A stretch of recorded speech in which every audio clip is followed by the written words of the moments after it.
So ngayon mga boy, tayo ng babalik sa Unity SMP. So for today's video, ang gagawin natin ay magbe-build lang naman tayo. As in magbe-build lang talaga. At abay syempre mag-ano muna tayo, matutulog kasi paggabi na and matulog tayo mga boy. At ayun, umaga na. And so kung nakikita nyo ay meron na tayong outline ng bahay natin kasi parang katulad nito na ang bubong ay parang katulad din ng harap ng bahay natin and yung build natin, pero may pagkakaiba lang talaga silang dalawa and yung harap lang talaga yung aanuhin natin at binigyan pala ako ng pandesal ng diamonds which is 32 diamonds at maraming salamat sa iyo pandesal, shoutout sa iyo and sana mabuhay ka ng matagal at makapag-asawa ka ng marami. Di, joke lang. And naglalag na ako mga pre. So ngayon ay mag-start na tayo sa pagbe-build. Siyempre naman, umpisa pa lang build ka agad, di ba? Oh yeah. And meron na talaga akong accurate na puti. Ano ba pinasasabi ko? Basta meron akong idea kung anong i-build ko kasi nasa utok ko na to. Binuild ko siya pero ewan ko kung mabibuild ko talaga siya. May iba lang yata. Kasi medyo napakapangit to na yung sa creative hindi ko talaga natapos. And maganda to. Sorry sa ano ko. Yung ano ko. Naka lang ako kaya ayun. Puti. Ano ba pinasasabi ko? Sige na nga, mag-timelapse na nga tayo. Let's go, timelapse, pasok. Sorry kung kasi pag may hangin na nasasabi ko, puti ang pag pinasasabi ko dito. Sige na.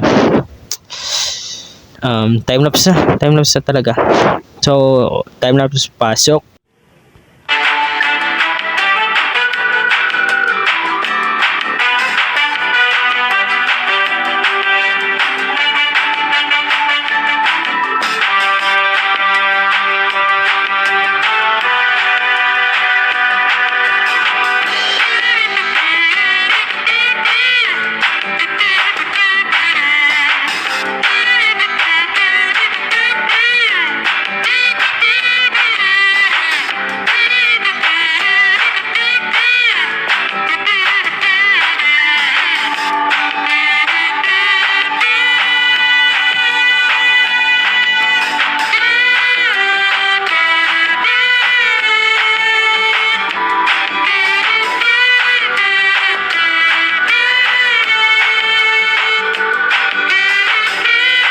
Siguro parang pag ganito yata and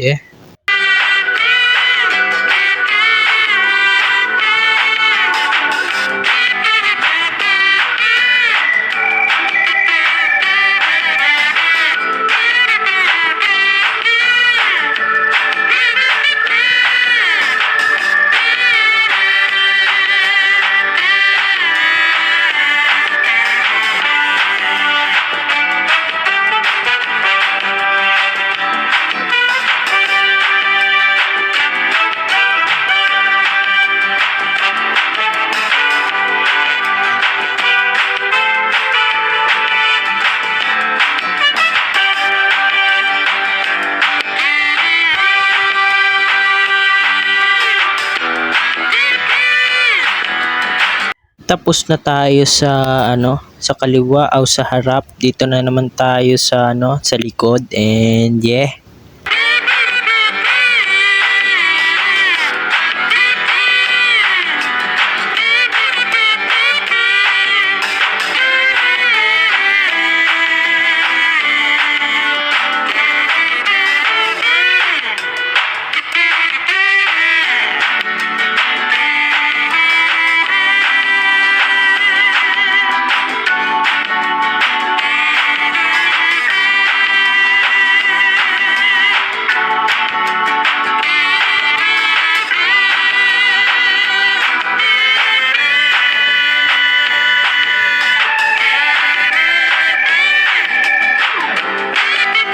This time mga boy ay natapalan ko na yung kaliwa sa kanan o sa harap or kahit saan yan ay natapalan ko na.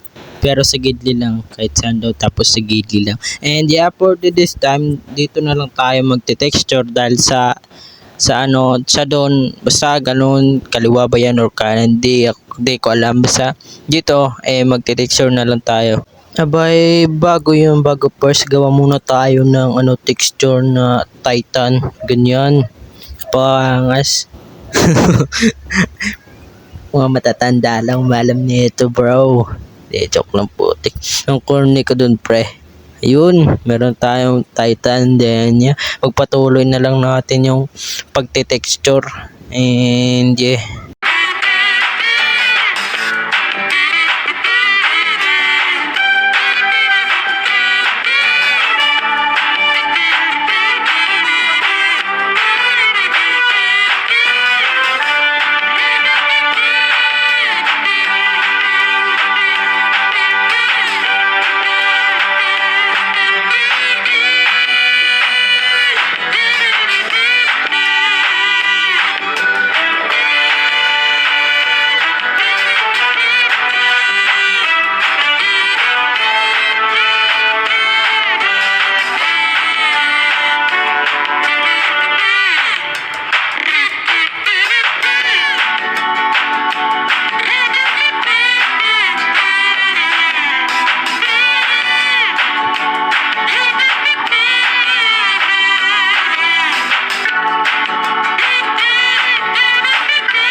At ayun, natapos din tayo sa pag ano nito sa pag ano dito sa pag-texture, and meron po nag-spawn dito ng skeletones dahil yata sa paggabi, and di naman mag-spawn dyan yung mga mobs kasi merong niya bitana. Yeah. Patay muna natin to. Pagkakulit naman nito.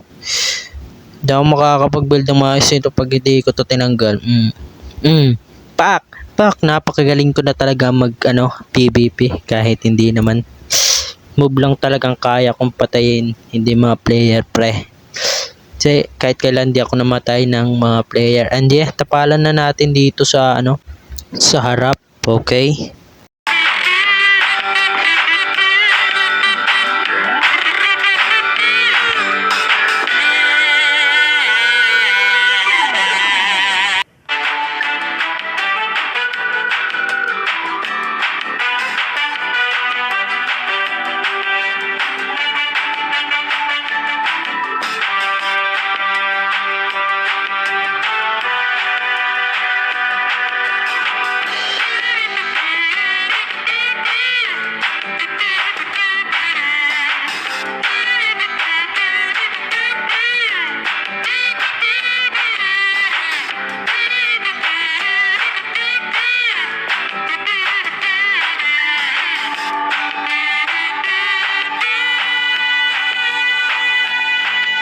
Okay, natapalan na natin. Magte-texture na lang tayo ng konti dito and di-design na lang natin to. Sorry kung di ko pinapakita yung buong timelapse kasi wala lang. Okay, tapos na tayo sa sa labas mag-exterior. And yan, napakaganda doon. Kaya gawa muna tayo dito ng ano bang tawag doon, sahig, floor or whatever. Basta ganun, sahig, floor. Parehas lang yon. And yeah, basta ganun. Tapalan na natin to.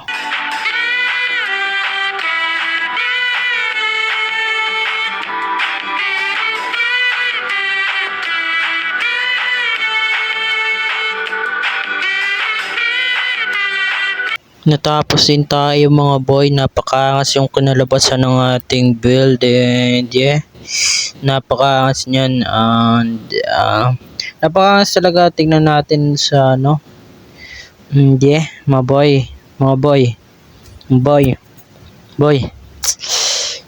yeah, mag-subscribe ka na, boy. Mga boy, napakaangas yan talaga. Wala kayong magagitang galos dyan. Talagang napakaangas talaga ako mag-build.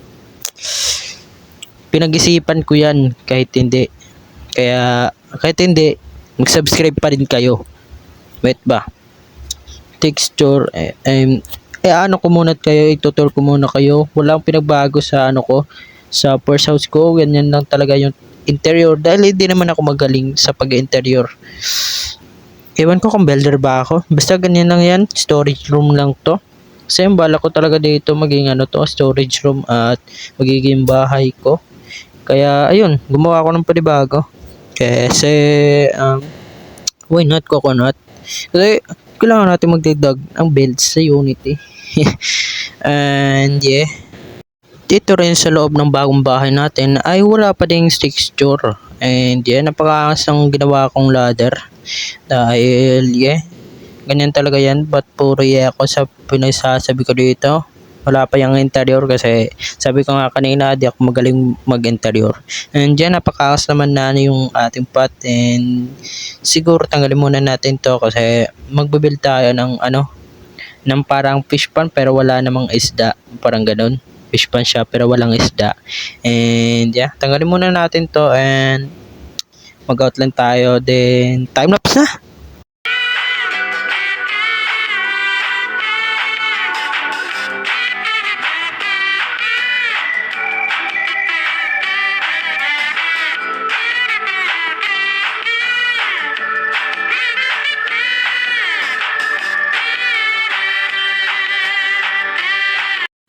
Parang paganto lang talaga siya, and yeah, madali lang naman tong i-build, gawin, and di naman talaga to build. Ginagawa ko to kasi di to build. Napakangas to, and yeah. Ba't wala na akong energy? Naubos na ba? Wala pa kasi akong kain. Kaya yan po. Oh, hindi ko alam pinagsasabi ko kaya magbe-build. Ano ba? Time-lapse. Sabi ko, oy, nandito si Solomon. I mean, yung anak ni Solomon, yung kambal niya na, ano, na si Solomon. Basta ganun. Nandito yun. Pinagsasabi ko. Basta gagawa tayo ng fish farm na walang isda. Parang ganun. Yeah.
Mag-bone nail na lang tayo dito at yeah, all done na.